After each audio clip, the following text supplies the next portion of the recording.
Welcome back. This is our 10th segment out of 25, where we are, to the best of our ability, exploring issues surrounding evil and suffering in bite-sized pieces.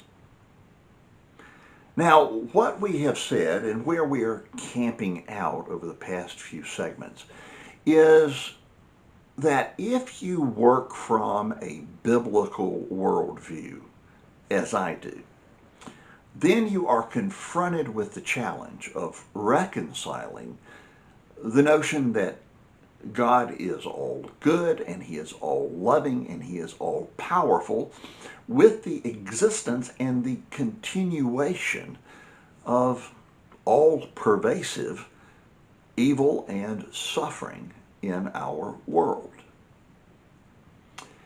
Now, we have also said that one of the sub-disciplines in the discipline of theology is called Theodicy, and that is the attempt, if you will, the effort to defend God, to make a case for why and how we can indeed reconcile those two realities.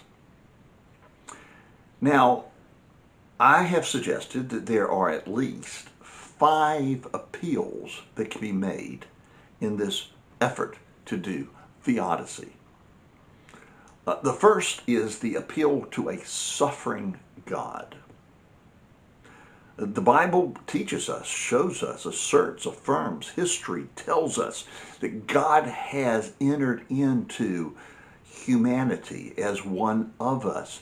And in Jesus, God endured evil and suffering in order to address the consequences of evil and suffering on our part.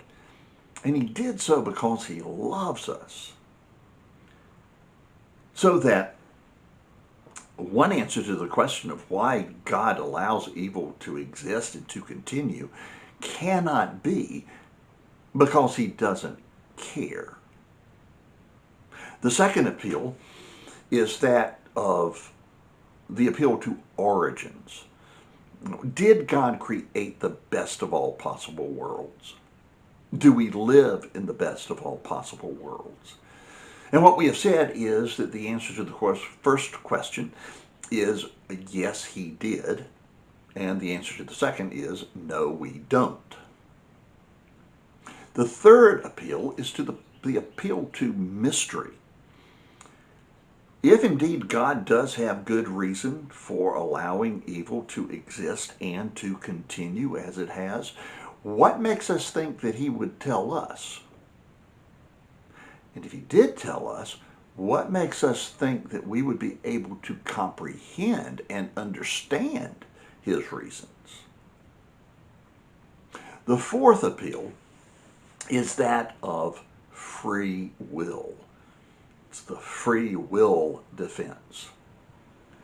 If we are to have free will that is meaningful in any way, then we have to be free to make moral choices. And when we have the freedom to make moral choices, we have the freedom to make bad moral choices. And thus, evil and suffering exist.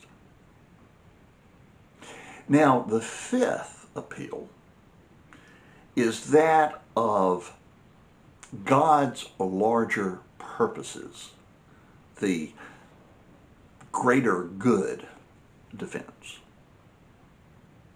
So, consider this. If you think that the ultimate good, I mean in the universe, that the ultimate good is your and my comfort and pleasure and self-fulfillment, so that we really do think that nothing is more important than that.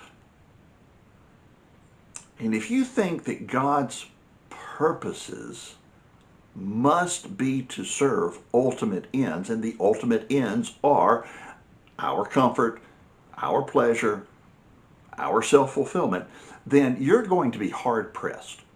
Nay, dare I say, you're going to find it impossible to reconcile the existence of evil and suffering with God's nature. However, what if the supreme end of what God's up to are transcendent goals? In other words, they transcend you and me. Then this appeal to the greater good is one that needs serious consideration. Now, let me explain what I'm talking about by using two examples from the Bible. And the first is Joseph, who, if you're familiar at all with his story, you know that he was sold into slavery by his own brothers. As a slave, he rose up in the house of Pharaoh, whose name was Potiphar, to be have some real responsibility. Potiphar's wife comes on to him. Joseph resists, and as a result, Potiphar's wife accuses him of rape or attempted rape, and he gets thrown into prison again. Regarding Joseph, Tim Keller, in his book A Reason for God, wrote this. Joseph was an arrogant young man who was hated by his brothers. In their anger at him, they imprisoned him in a pit and then sold him into a life of slavery and misery in Egypt. Doubtless, Joseph prayed to God to help him escape, but no help was forthcoming. And into slavery he went. Though he experienced years of bondage and misery, Joseph's character was refined and strengthened by his trials. Eventually, he rose up to become a prime minister of Egypt who saved thousands of lives and even his own family from starvation. If God had not allowed Joseph's years of suffering, he never would have been such a powerful agent for social justice and spiritual healing. Let me offer an analogy. A surgeon cuts you open, but his purpose is not harm, it's healing. But the process hurts. Now finally, the second example is the best example and the most important example in all of Christianity, and that has to be the suffering and the death of Jesus Christ. In fact, it is through the death of Jesus that this greater good model is really most clearly displayed in the Bible.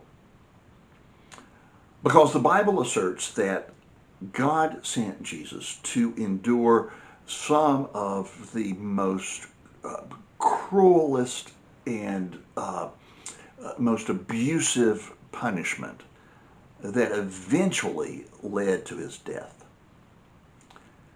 And that all of this was for the purpose of redeeming humanity's fallen nature. Inside of Christianity, we understand that the death of Jesus results in ultimate good for humanity. And on that basis, we can clearly see that the greater good defense is a solid defense.